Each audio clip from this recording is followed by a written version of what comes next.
Espiritual y yo soy Daniel Verde. Bueno, hoy vamos a hablar de tres temas que están interrelacionados entre sí. Me refiero a la angustia, me refiero a la ansiedad, también la crisis de ansiedad, y algo que está muy difundido, sobre todo por los medios de comunicación y es parte del habla popular, que es el ataque de pánico. Bueno, empecemos por la angustia, que es como la base. La angustia es una reacción biológica que compartimos con todos los seres vivientes, sobre todo con los mamíferos superiores, que consiste en intentar supervivir ante una situación que implica un peligro externo. Dado un peligro externo, el cuerpo se pone tenso, entra en sudoración, entra en máxima atención y tensión, hay palpitaciones, bueno, los signos de la angustia que todos conocemos porque no hay humano que no se haya angustiado alguna vez, y ese mecanismo que nos permite defendernos, elaborar una estrategia para poder superar la situación de peligro. La reacción binaria biológica muy conocida es, ante la situación de peligro tenemos angustia y esto nos prepara para, si podemos atacar y vencer al depredador o a lo que implique el peligro, atacamos.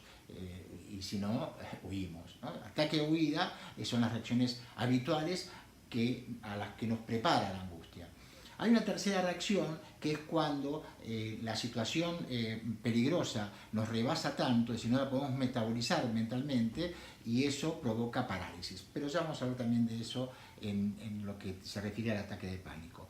En síntesis, es una reacción biológica que todos tenemos, al igual que cualquier otro animal, sobre todo los animales superiores. Ahora, ¿cuál es la particularidad del humano? El humano transformó o usó esa reacción de índole biológica y que nos permite supervivir para una reacción de índole psicológica que también nos permite de alguna manera supervivir. Es una reacción, es como dijimos la fiebre, que da cuenta de que hay una noxa patológica, hay un virus o una bacteria que está ahí jorobando. Bueno, en este caso es un peligro ya no solamente exterior, sino es un peligro fabricado por el propio humano, un peligro imaginario. Esto hasta tiene cuestiones evolutivas. Por ejemplo, piénsese en un chico o una chica de, no sé, de un año y meses, lo que en pediatría se llama la etapa del deambulador. La relación con el exterior, como ese chico es casi todo principio del placer y tiene poca conciencia de realidad, es una reacción de un sujeto temerario, de un sujeto que no tiene temor hacia el exterior. La que le pone la barrera para que tenga así temor y respeto a esa realidad y que no puede hacer lo que quiera hacer porque si no pone en peligro su vida, es justamente la madre o la persona que se encarga del cuidado de ese niño. Es decir, no toques el enchufe, no toques el fuego, cuidado, no te tires por el balcón. Son reacciones que vienen de afuera hasta que el chico las va incorporando y asimilando. Ese mismo chico o esa misma chica que al año y medio era temerario, a los 3 años y medio, 4 años es temeroso, porque ya tiene totalmente incorporado el sentido de realidad, el principio de realidad, tiene ya gestándose un principio moral que se llama, o una instancia psíquica llamada super yo, que le va marcando lo que se debe y lo que no se debe hacer, y además ya va a tener angustia no solamente por los objetos y los peligros reales, sino además por los peligros imaginarios. Es la típica etapa de los terrores nocturnos, de que tiene miedo al cuco, miedo al diablo, etcétera, etcétera. Entonces, digamos que esto ya viene evolucionando con el propio desarrollo del sujeto humano. Entonces, cuando todos y cualquiera de nosotros padece angustia, no solamente tiene este cariz biológico, sino puede tener este sentido de una reacción ante un peligro imaginario, un peligro que yo mismo me invento, yo mismo me construyo. Es ahí cuando uno desarrolla, digamos, una angustia ligada a objetos de la fantasía. Esto se da eventualmente o episódicamente dentro del campo de la salud mental o de las personas normal neuróticas comunes. Y cotidianamente también se da, o con mucha frecuencia se da a nivel onírico. En el sueño muchas veces tenemos justamente sueños de angustia, lo que vulgarmente o popularmente llamamos pesadillas. Bien, entonces, el fenómeno en sí mismo de la angustia, es decir, los signos que presentan la angustia son similares en cualquier caso, siempre ocurre lo mismo. Lo que varía, lo que marca la diferencia es el origen. Tenemos por un lado la angustia de origen real, que ya la nominamos, que es cuando hay un peligro real externo y reaccionamos ante ella ante ese peligro externo de una manera proactiva o como huida, que no sé, estamos caminando por una calle oscura y se cruza alguien y tenemos el temor provocado y vamos con la prevención necesaria por si ocurre algo malo. No sé, estamos por chocar y ante esa situación reaccionamos con angustia, etcétera, etcétera. Es decir, el peligro no es imaginario ni inventado, sino real. El otro tipo de angustia es la que proviene de algo que viene de nuestra fantasía, de nuestros objetos imaginarios fantasiosos que están a nivel de nuestro pensamiento o incluso a nivel de nuestro inconsciente.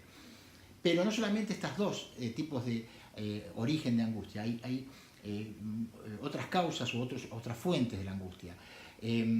Por ejemplo, esto se da en toda la vida, sobre todo en la pubertad, o se da mucho también en situaciones de encierro, pero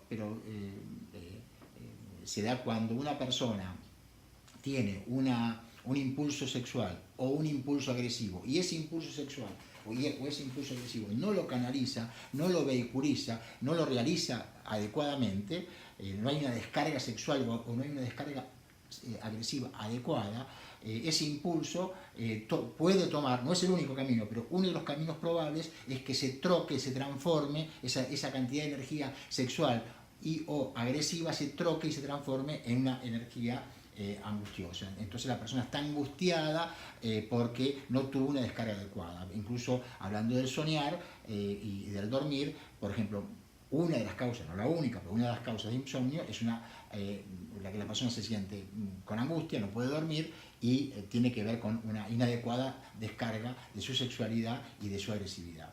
Entonces ya tenemos una tercera causa real, causa de objetos imaginarios y una causa de origen de una inadecuada canalización de los impulsos agresivos y los impulsos sexuales. Ahora, la más frecuente de todas las angustias o de todos los orígenes de la angustia es lo que en psicología llamamos la angustia moral, la angustia que deviene de un sentimiento de culpa que tenemos porque hemos cometido algo que para nuestra conciencia moral, lo que en psicoanálisis llamamos para nuestro super yo, ha sido algo indebido, algo que no se debe hacer desde nuestra propia conciencia moral. Ahí elaboramos un sentimiento de culpa y esto hace que sintamos angustia por haber cometido un acto o un pensamiento. A veces es simplemente un pensamiento indebido para que la persona sienta angustia. Es muy común que una persona, no sé, en una situación social determinada, tenga un pensamiento, no sé, erótico hacia una persona que está ahí presente y que no debería tenerlo y se sonroja y siente palpitaciones y angustia, ¿no? Así que ahí también hay una cuestión que tiene que ver con la indicación que nuestro propio super yo le hace al yo diciendo estás haciendo algo indebido y eso provoca desde el yo angustia y una sensación o un sentimiento de culpa. Cuando todo esto se maximiza, cuando todo esto se intensifica, entramos ya en un grado bastante mayor de angustia y puede ser algo bastante inmanejable. Ahora, la angustia es algo que tiene que ver siempre con el presente, con el aquí y ahora. Es decir, me angustio de algo que me puede atacar o que me puede hacer sentir peligro en este momento, ahora. Cuando esto se difiere en el tiempo, cuando lo que me empieza a angustiar no es lo que me puede pasar ahora, en este preciso momento, sino lo que me puede pasar dentro de una hora, lo que voy a sentir cuando dé el examen, cuando tenga una entrevista laboral, cuando tenga que hacer tal tarea en el trabajo, cuando tenga que encontrarme con una chica o con un chico, cuando tenga que ir al cabo allá, que implique una situación de compromiso, de peligro, o de que no estoy del todo seguro cómo lo voy a asumir, ahí ya no hablamos de angustia, sino que hablamos de ansiedad. La ansiedad es una angustia diferida en el tiempo, es una angustia prorrogada en el tiempo que tiene que ver con lo que me va a pasar. Viene del ansia. ¿Qué es el ansia? El anhelo porque algo ocurra, algo lindo, algo interesante, que es cuando uno dice, tengo ansia de, no sé, que llegue mañana o que llegue el fin de semana para salir con mis amigos. Bueno, eso es una ansiedad legítima y placentera, pero esto se puede convertir en algo angustioso cuando lo que espero es algo que tiene que ver con algo peligroso, con algo que me puede generar malestar. Por eso está muy relacionado, si lo vemos también desde el punto de vista de la psicología del desarrollo, es decir, cómo esto se fue, digamos, construyendo a lo largo de la vida de un individuo, tiene mucho que ver cómo uno construye también la noción de temporalidad. Es decir, cuando el niño construye esa noción subjetiva de tiempo, está muy ligado a la cuestión de la espera que vuelva la madre, por ejemplo, la espera genera esperanza, que algo ocurra, que eso que quiero que ocurra, y si esto no ocurre, empieza la desesperanza y por último la desesperación. Entonces, la ansiedad sería ese estado de desesperación ante lo que me va a ocurrir en un lapso determinado de tiempo, una hora, un día, pero otro ejemplo muy gráfico es, no sé, el soldado que está en la trinchera y tiene una espera angustiosa, es decir, tiene mucha ansiedad para que comience ya la batalla, por más que él sabe que muy probablemente muera, o que vea morir a su compañero, o que tenga que matar, es decir, que la situación que vaya a vivir sea realmente traumática, pero sin embargo espera que eso ocurra ya porque no se banca más esa espera angustiosa. Por lo tanto, la ansiedad tiene que ver no ya con el presente, no con lo que me está pasando en este momento, o lo que me puede pasar ya, sino con lo que me va a pasar inmediatamente después de un tiempo. Se prorroga en el tiempo. Por eso, insisto, tiene mucho que ver con la desesperación. Cuando esta situación de ansiedad también entra en una intensidad muy grande, se expande y aumenta cuantitativamente, aumenta la cantidad de ansiedad puesta en juego, ya estamos ante una situación más ligada a lo que se llama crisis de ansiedad, que no es una ansiedad común ni pasajera, sino es cuando ya la persona, la ansiedad atraviesa no solamente una situación puntual que me va a ocurrir y en la que temo sentir angustia, y entonces tengo esa angustia anticipada, sino que ya atraviesa cualquier otro fenómeno de mi vida cotidiana. Tengo ansiedad por salir a la calle, por tomar el colectivo, por ir a una reunión, por cualquier situación de la vida cotidiana. Es como expansivo, arranca en un grado leve, teniendo esa ansiedad porque tengo que dar el examen, o porque tengo una entrevista, porque tengo que encontrarme con una chica, y luego pasa a cualquier escena de la vida cotidiana de cada uno de nosotros. Tengo ansiedad simplemente por salir a comprar chicles al kiosco. Es decir, cualquier cosa nimia de la vida cotidiana me produce ansiedad. Ahí ya estamos en una situación de crisis de ansiedad, y esto, por supuesto, ya no se resuelve en forma individual o en forma personal o charlando con un amigo, sino requiere de una ayuda profesional. Nota al pie de página con relación a la angustia y la ansiedad.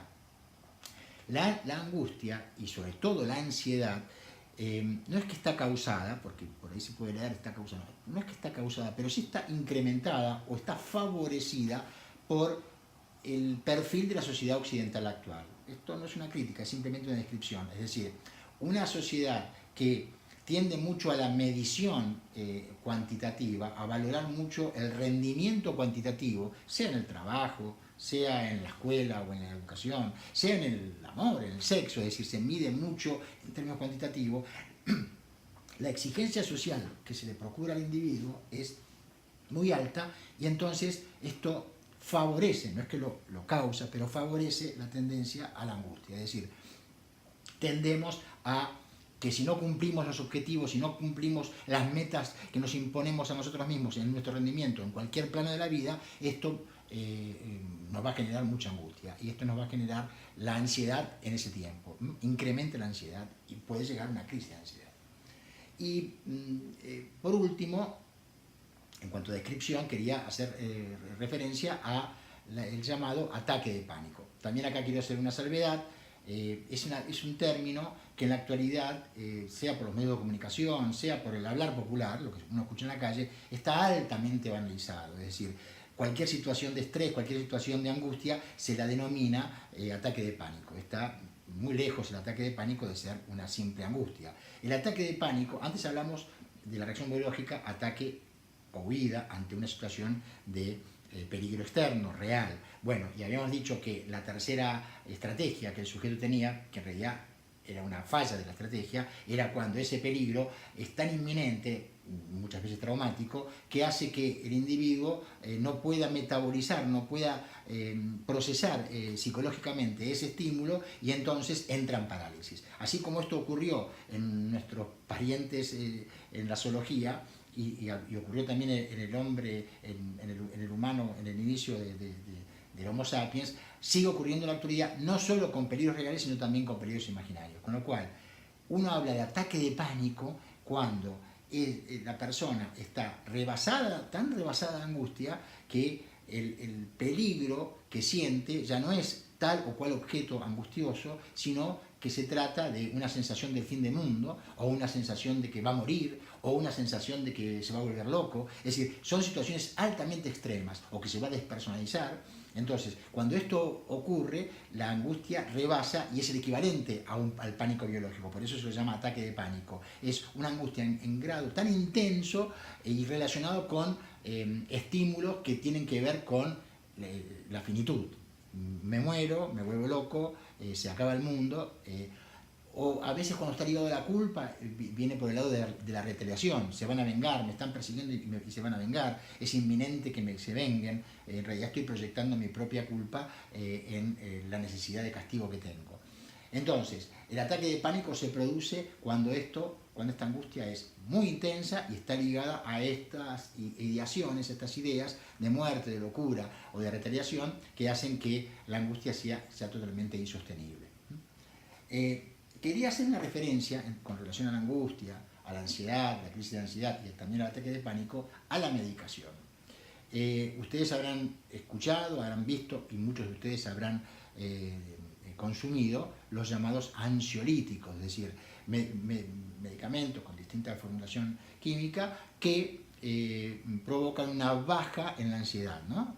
No llega a la lisis, no llega a una disolución de la ansiedad, pero puede provocar, desde el punto de vista bioquímico, una baja de la ansiedad. ¿Esto es así? Sí es así. Pero cuidado que ninguno de estos medicamentos, hasta el día de hoy por lo menos, cura la ansiedad, o disuelve la ansiedad, o disuelve la angustia, o disuelve el pánico. Puede aminorar esa sensación desde factores bioquímicos, pero la solución para mitigar o por lo menos o incluso solucionar la angustia, solucionar la ansiedad o el ataque de pánico, consiste en tratar de identificar la causa de esa angustia y trabajar eso internamente para poder procesarlo. Si se lo puede hacer solo, esto ocurre cuando la angustia es leve o la ansiedad es leve y uno puede por meditación o por reflexión propia o charlando con algún amigo o con alguien de confianza, como ir procesando, identificando el origen de la angustia, sea sexual, sea agresiva, sea moral, sea de un objeto imaginario, hasta poder ubicarla y vencerla desde esa perspectiva. Y si no, bueno, como en tantos casos ocurre, cuando ya la angustia es mucho mayor, la ansiedad es mayor, no basta con la pastillita, aunque pueda aliviar temporariamente, pero nunca solucionar, sino que la verdadera solución se logra con un buen tratamiento terapéutico y con una ayuda profesional. Digo esto porque a veces eso también tiene que ver con una razón de mercado, no nos engañemos. Piensen que después de las armas, la industria más importante en nuestro planeta es la industria farmacéutica, sean drogas legales o ilegales, así que a la industria farmacéutica le importa mucho ampliar el mercado y cuanto más psicofármacos y ansiolíticos venda, mejor. Pero esto es un tema de la lógica de mercado que no podemos dejar de estar sustraídos y nos atraviesa. Pero desde el punto de vista individual, uno tiene la potestad, la independencia de criterio para decir tomo una pastilla o no tomo una pastilla, me medico o no me medico, pero siempre teniendo en cuenta esta situación de que es, en el mejor de los casos, de alivio, nunca de superación o solución del problema. La única solución es identificando el origen de la angustia, identificando el origen de la ansiedad y hacer algún tipo de práctica cognitiva para poder superarlo. En caso de que esto no se pueda hacer, acudir a un terapeuta para poder ir a lo más profundo, a lo más inconsciente que seguramente está provocando esta situación.